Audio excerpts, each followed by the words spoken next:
Hi everyone, and welcome to the Capricorn August through September, but mostly September now, 2021 spiritual connection reading.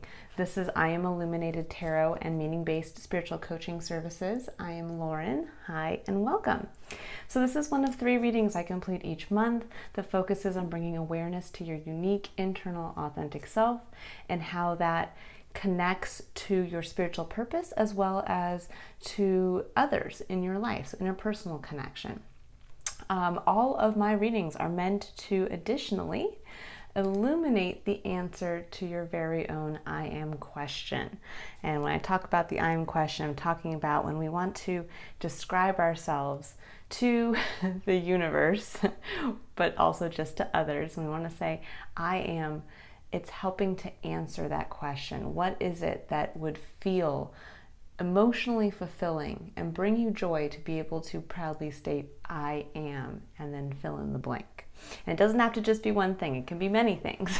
If you read the description of myself in the box below, I actually proudly state the things that I have wanted to say that I am and that I'm proud to say that I am. So my goal is to get you there as well. Now this reading, spiritual connection reading, I'm going to take a look at your internal authentic energy, and we're going to be taking a look at how that is meant and is being asked currently to connect to your external environment to be able to help you realize your spiritual purpose. All right, so Capricorn, let's see, what energy are you sitting with right now in the month of September? Ooh, great energy. Okay, so the Knight of Swords.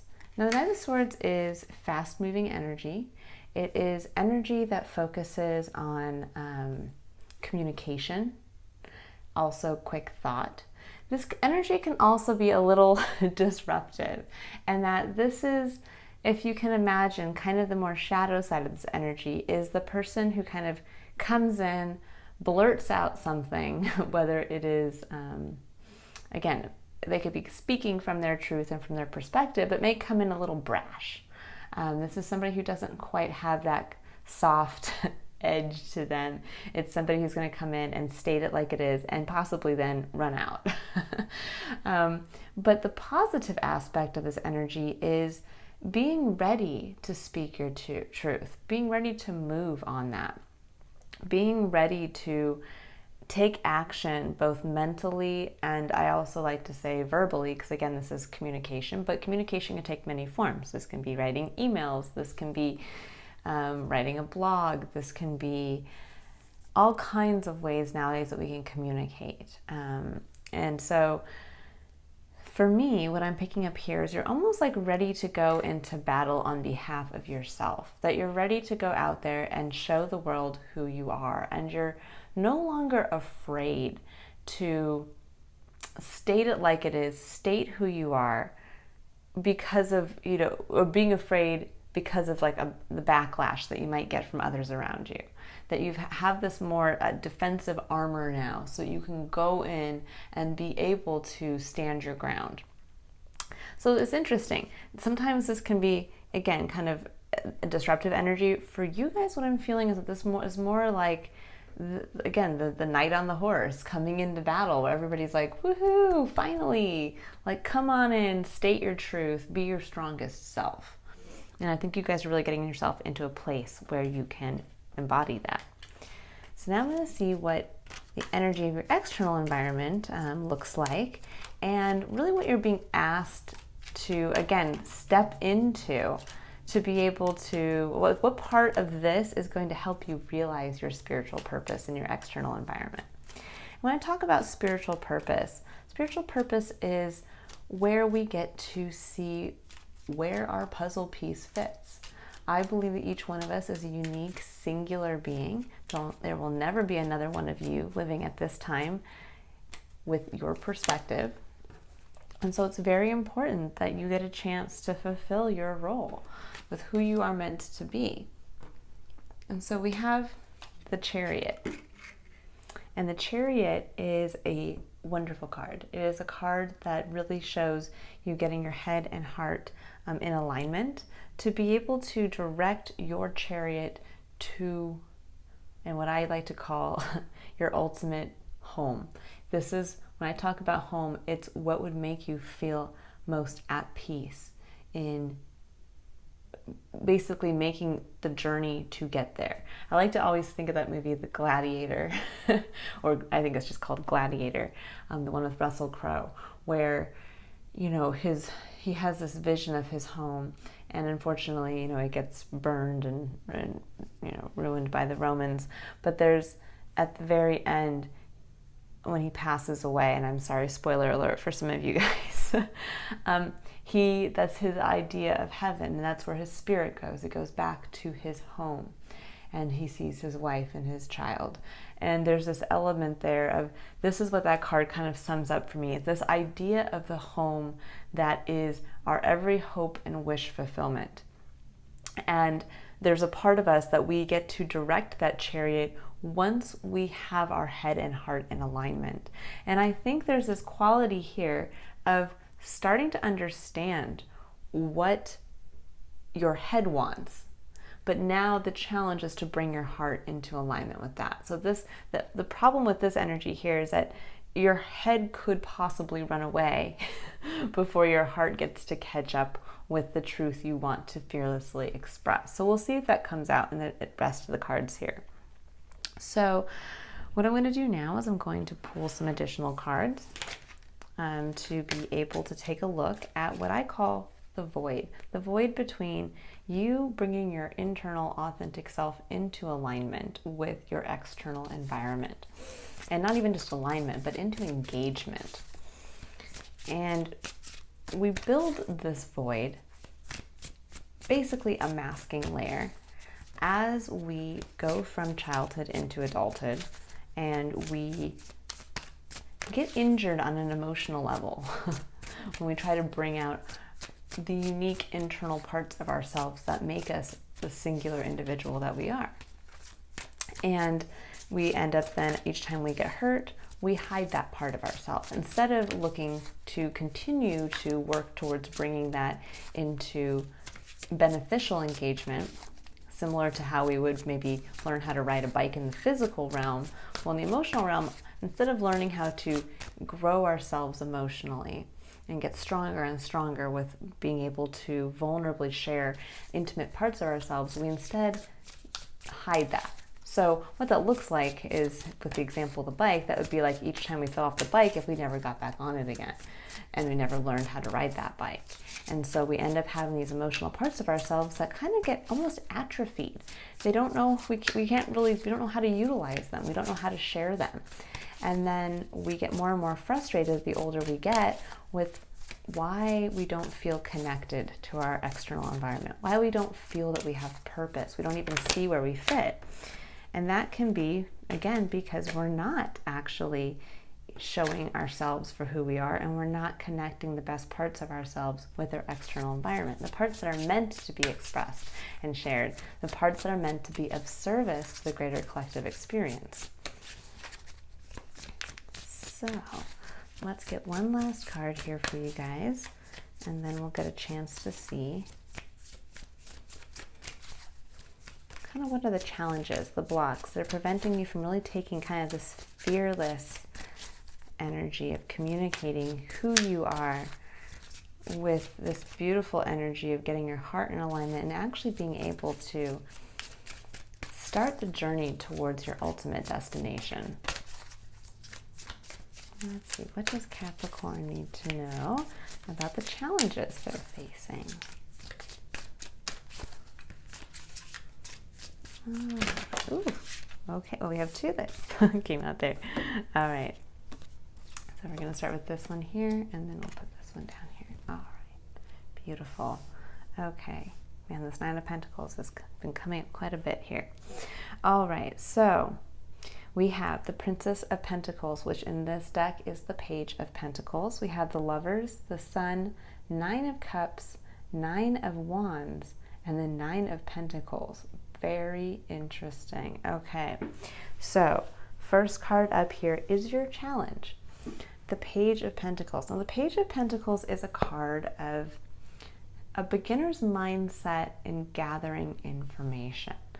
this is when we kind of have, this is when we would maybe have an idea or something tangible that we would want to go out and kind of like what I was saying, using the example of learning how to ride a bike and falling off and getting back on and learning again. That's what the Page of Pentacles would do. The Page of Pentacles is almost like a childlike energy regarding something in the physical world. This would be like being given a book that you then read and it inspires you to possibly learn more about that author or learn more about the subject matter. And so you decide to go out with this childlike sense of curiosity to start to gather more information about what's written in this book. Maybe it means you taking a course regarding the subject matter, or possibly this card can actually denote going back for another area of study, or again, trying your hand at something that perhaps you have maybe already had a little practice at, but now need to go back with a beginner's mindset. And where this can become a challenge is when we either don't know where to put our energy, we don't know kind of how to gather more information, or we are not willing to step back into that beginner's mindset. We don't want to have to realize that maybe we go from the master to the student.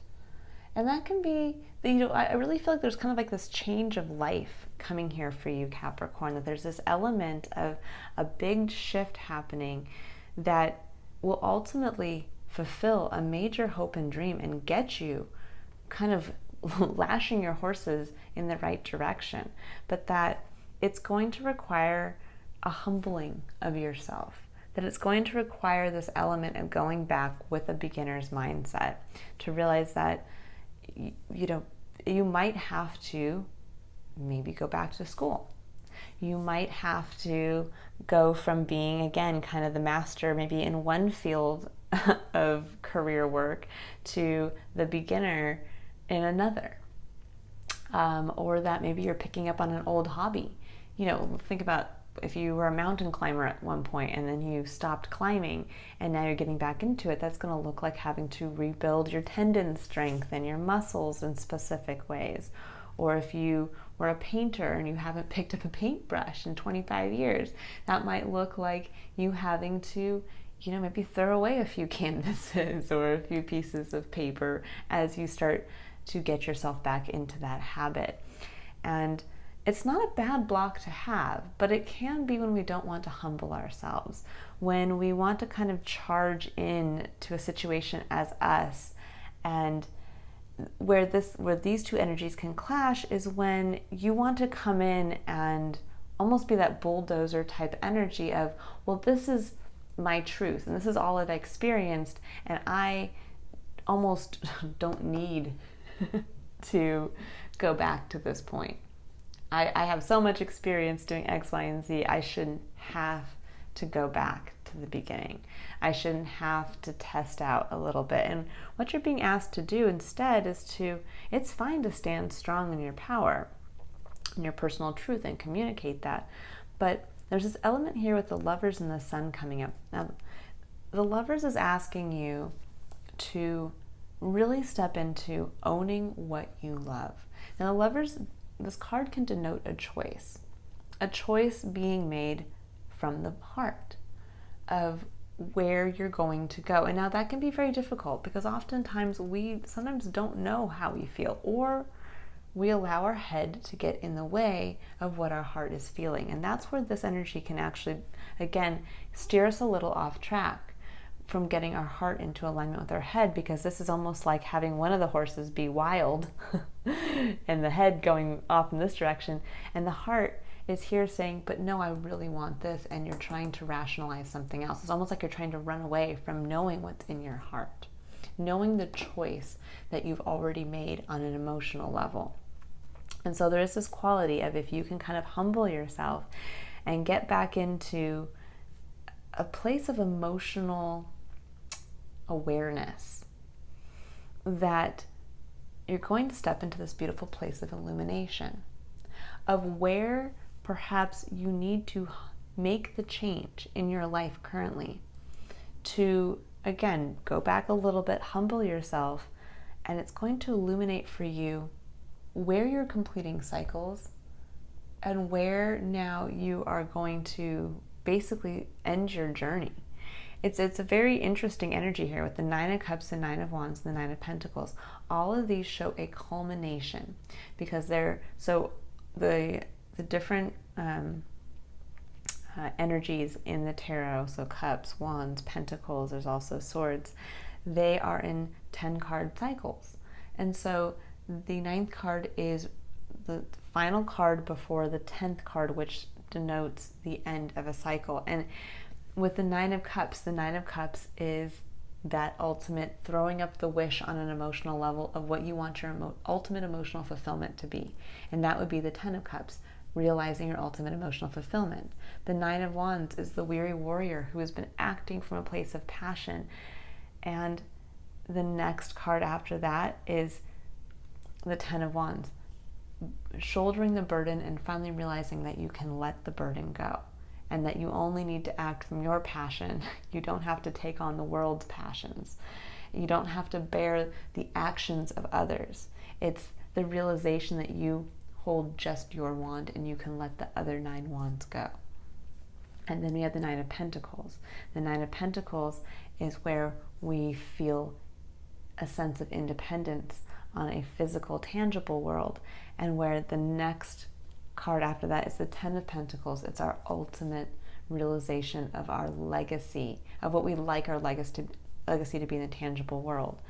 And where I kind of see this as the card that popped out kind of as your block right here is this can also be the card that denotes being in your comfort zone, where you're kind of in this comfortable space. You feel like you have enough. You're in your walled garden in your castle or mansion or home, but you don't want to go out to fulfill, to basically work towards that last step in the process, which is the last pentacle, your ultimate legacy. And that's kind of, I see coming full circle back to here, the Page of Pentacles, where you actually have to kind of go out with that last pentacle and start fresh towards this getting back into emotional fulfillment, taking this one pentacle, having trust that if you leave your walled garden where it's safe and secure and kind of, again, leaving your comfort zone, that you're going to bring your heart into alignment with where you feel your head wants to go. And that's what's going to bring the illumination to where you need to direct yourself. Where are the next steps in this journey? Right now what I'm feeling is that Spirit is asking you to feel at peace, but to also think about what would be your ultimate idea of home. What would feel like home to you? And to get yourself in alignment with that so that you can utilize this energy to actually get this chariot moving. Beautiful, beautiful energy. There's this quality here of kind of like needing to have faith again that it's okay to start from the bottom, or it's okay to make a change, or maybe you're not even starting from the bottom. Maybe it's just a change. It's just a big change outside of your comfort zone to where you have to put a little money in the game again. You have to leave the comfy, cushy, walled garden. And yeah, the Nine of Wands is kind of the weary warrior, or the, wounded warrior, and he's tired.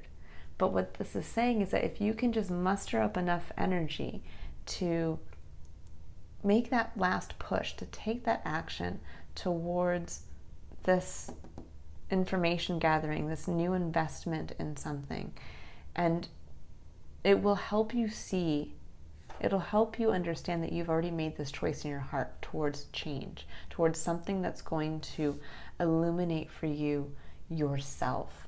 What is going to be in your heart of hearts, your sense of home, and what's going to be able to then help create your 10 of Pentacles, your ultimate legacy, as well as your ultimate wish fulfillment for emotional fulfillment, for emotional happiness.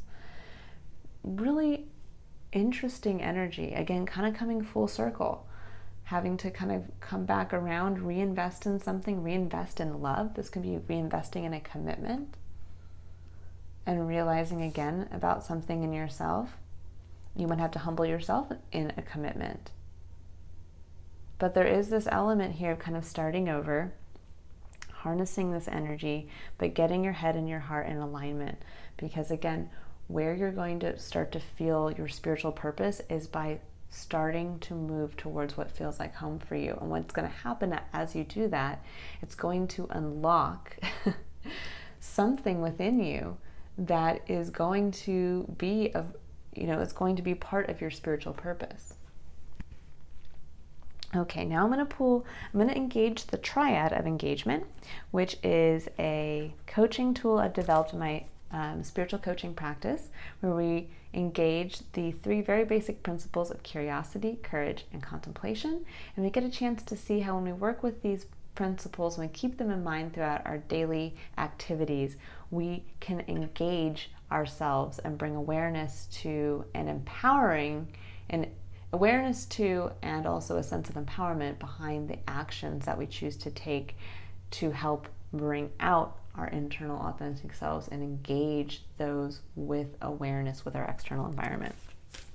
Okay, so I'm pulling a card here for the principle of curiosity. And curiosity is asking us to open ourselves up again to the awe and wonder and mystery of life, to realize that we will never know everything about life, and that we sometimes have to break down some of these walls where we tell ourselves, well, we can't do that, and we can't, I'm too old for this, or I can't go back to school because of this, or I would love to make that decision, but I can't. And the I can'ts come from the wounding of the past. It comes from, well, the last time I did this, this is what happened and I got hurt. Or the last time I did this, I failed and I lost a bunch of money, or whatever it is. And instead, what curiosity asks us to do is say, no. Each time we do something, it's a new time. And we can always bring our ability to change an outcome back within ourselves, to change the actions and our perspective behind our actions as we take them. We can actually change the outcome even though it's a similar circumstance. So we have Goddess of the Moon. And the Goddess of the Moon really speaks to tapping into your intuition, tapping into that place of internal knowledge between you and the divine. And there is this quality here of, again, tapping into that, what is my wish fulfillment? What would be my ultimate view of almost like heaven? What is your heaven on earth? And as you're thinking about that, what I see here is tapping into that place of not only awe and wonder, but faith in your connection to the divine. And that throughout the rest of this month and moving into the next month, into October, if you can sit here and really get into that place of maybe right before bed, just bringing that to mind. What is my idea of what would feel like the ultimate fulfillment and realization of home to me? Or what would be my ultimate realization of heaven for myself? And let your mind just wander and connect to your intuition and wait for that image to arise. And that's going to be something that comes directly through your emotional and spiritual body. And that is when you'll know what needs to connect here. Okay, so now I'm going to pull a Power of Surrender card for the principle of courage. And courage is where we get a chance to tap into our own place of empowerment. Courage is where we get to tap into courage to make the decision, to take action from a place of awareness on our own behalf. Oh, this is so important. I love this. Love this card. It's such a hard one to, I think, really take in sometimes, but it's so important for us to keep in mind. It says, surrender the idea you can fix someone. And it says it's time for a relationship to shift. It doesn't work to try to fix someone. Each person must be accountable for his or her own healing. So important. So when we're thinking about bringing awareness back to ourselves, bringing a sense of power back to ourselves in our own life to be able to create change, that we have to remember we cannot change our external environment and we cannot change another. We cannot tell somebody how they need to be, and we cannot tell our external environment to not throw us a curveball, to not lay us off from our job, or not have it rain today. But what we can do is we can bring that back to ourselves, and we can make decisions on our own behalf. So let's say we don't like the actions of another. Well, we can choose to take action on our own behalf to not be in that person's presence, or to simply change our perspective to say, instead of fighting with somebody to share my truth, I can just let them be who they are. And I'm going to start to take conscious action to do that. That every time I feel like I want to fight them or argue with them, I'm going to instead choose to make the decision to take action to let them be. And that's an empowered place of action. Additionally, this could be like, again, being in engagement with just your external environment. This can look like, well, you can't stop it from raining, but you can make the decision to carry an umbrella with you in your car, perhaps, or in your bag, so that you're always prepared for the rain. There's this quality of bringing that sense of empowerment back to yourself and realizing if you are dealing with somebody perhaps that you feel you have to fix, it's time to stop and realize you can't. It's not your place to, and in addition to that, it's wasted energy. Instead, this is where you get to make that decision. You get to kind of tap into this emotional place of if you feel like, let's say this is a significant other that you have to change. Well, is there something that you can change within yourself to allow you to see this person and their actions in a different light? Can you change your communication style to help align better with the other person's communication style, to perhaps help you express something that they can then say, oh, I wasn't aware, and then they can make their own choice to make a change if they want. But there's this element here of, if you feel you have to change somebody, then this is really that place of realizing, okay, well then, is this the person that you really want to stay with? Or is this the situation? Because you can surrender the idea that you can fix something as well. You can fix your organization or fix a boss or a business. And in reality, you can't, the same thing holds true. It's still part of your external environment. You can't tell a boss to become nicer or stop being a micromanager.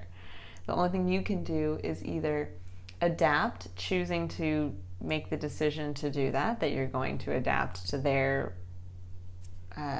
managerial style, or you can make the choice to walk away from the job, start looking for other jobs. Or if this is a person in your life, you can make the same choice. You can make the choice to perhaps leave a relationship. Or if you want to commit and, really focus on perhaps what you can do together to say, hey, why don't we go to counseling together? And still not trying to force the other person to, change, to just say, I need this, and I'm hoping we can both benefit together. And just start to take these steps. That's really what Place of Courage really asks us to do, is to bring our need to control and change our external environment, including the people in it, back to ourselves to control our own actions. And again, sometimes if we really feel like we need to change somebody, well, that's not really honoring that person by staying with them and through your own actions telling them that they need to change, that who they are is not enough. That's not fair to them either. Even if what they're doing or their actions that they're choosing to take towards you or others or themselves is harmful, it's still, when we tell somebody to change, it's in that moment telling them that who they are is not enough. And that's often not fair to that other person. Nor should it be, again, your burden to bear. Okay, so for the last, and actually, again, I forgot to mention, to bring this reading back on an individual basis to you, because this is a general reading. Around curiosity, usually I build out a question for you to ask yourself throughout the month so that you can kind of, again, bring awareness to this aspect of yourself to help you achieve what you're being asked to connect to for your spiritual purpose. So the question to ask yourself throughout the month of September and moving into October is, what does my idea of heaven look like? What does my idea of when I think of home and a place of emotional fulfillment, where I'm stepping into almost like that land of Oz, I get to open my door and see for me what ultimately I would love to experience. What does that look like? And now as you start to think into that, that's going to start to highlight aspects of your experience that are part of your spiritual purpose. For instance, if you, let's say, don't have children, but yet part of your ultimate emotional fulfilling dream would be to have a child with somebody, and that's what you see in your mind's eye, well, you know that that's what you'd like to work towards. You know that children are very important to you. And that if you're with somebody who, let's say, doesn't want to have children, well, then that's something that instead of trying to change them or force them to want to have children, this is when you get to make the concerted effort to say, well, I do. And instead of trying to change them, I realize that I have to go out on my own.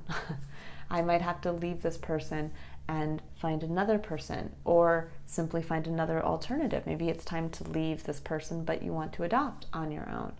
There's, all kinds of ways that we can fulfill our vision of heaven on earth, because each one of us has, first of all, our own vision of heaven on earth and our own needs that need to be fulfilled to be able to experience that. But we don't have to force others to partake in our idea of heaven or our ultimate emotional fulfillment idea of home, because it's not fair for them to do the same. It's not fair for another to place that on you. All right, so now let's pull a final card here for the concept of contemplation. And contemplation is where we get to tap into the energies of reflection. This is where I call it actually active reflection, where we should be contemplating throughout the day, not just on specific, twice a week penciled in meditation times. This is where we get a chance to continually reflect on the actions that we choose to take and the consequences that come from them, so that we get to integrate lessons learned not only on a physical and mental level, but also on a spiritual and emotional level. Okay, well, you have 3 cards that came out. You have Council of Light, says divine orchestration, helpers in the subtle realms. We have the ever unfolding rose. It says cracked open. It's happening for you, not to you. And then we have answer the call. What is your soul calling you to do? And I think this is a beautiful wrap up here. There's this element here of stepping perhaps maybe even out of a slight victim mentality of, I have so much to bear.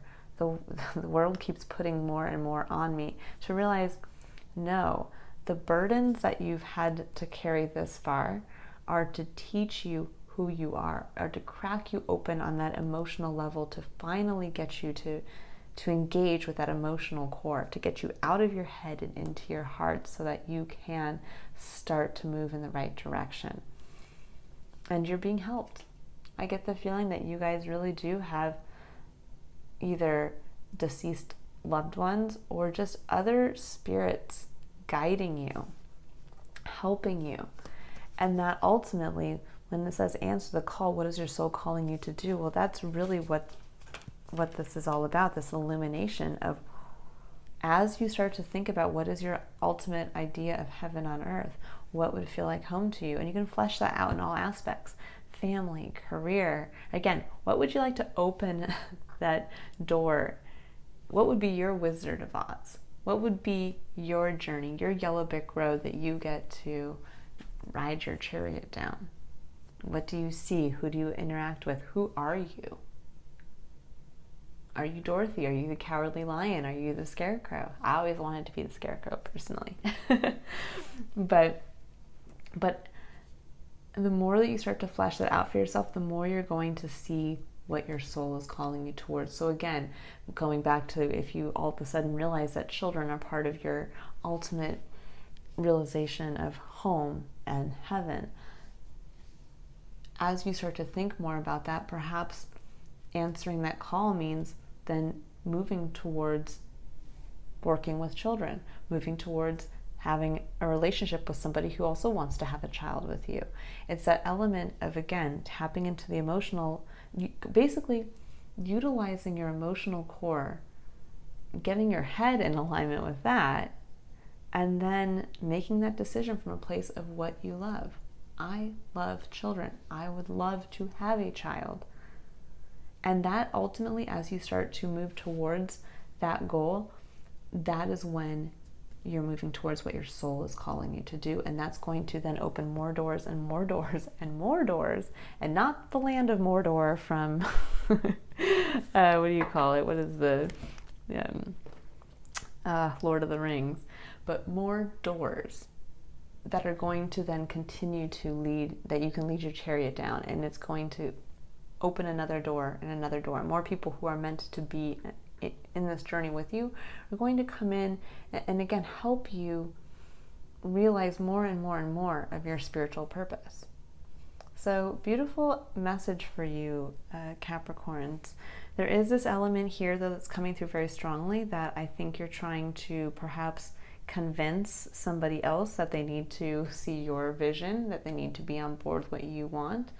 And unfortunately, life doesn't work that way. So you have to make the concerted effort to move towards something that you want on your own, and to start focusing on that. Again, if that means going back to school, if that means leaving a relationship, if that means trying something out, investing in something. This could look like maybe you taking a little bit of your financial abundance, and maybe you want to learn how to flip a house or invest in an income property or invest in art lessons, something along those lines. That there's this element here of you just having to take those actions for yourself and really stepping into what do I want for me, and then just almost like putting blinders on, going towards what you want, because that's where illumination lies. That's where you get the sun to come out and you get to remember and realize yourself in your external environment. And that is what reason why you're being asked to do this, is because that's where you're going to realize your spiritual purpose. That's where something is going to connect, and that is where you're going to see where you get to be of service to the greater collective experience. All right, Capricorn, I'm going to leave it here today. Sometimes I pull extra cards, but I really feel like this message is very clear. So I'm going to leave it here. And I hope that you really, all of you, get a chance to start moving in an empowered way to your beautiful idea of home in heaven. Have a wonderful rest of the month. I hope you check out your other readings. And if you'd like to book a personal tarot reading or a private one-on-one coaching session, the link to my website is in the description box below. Bye, Capricorns.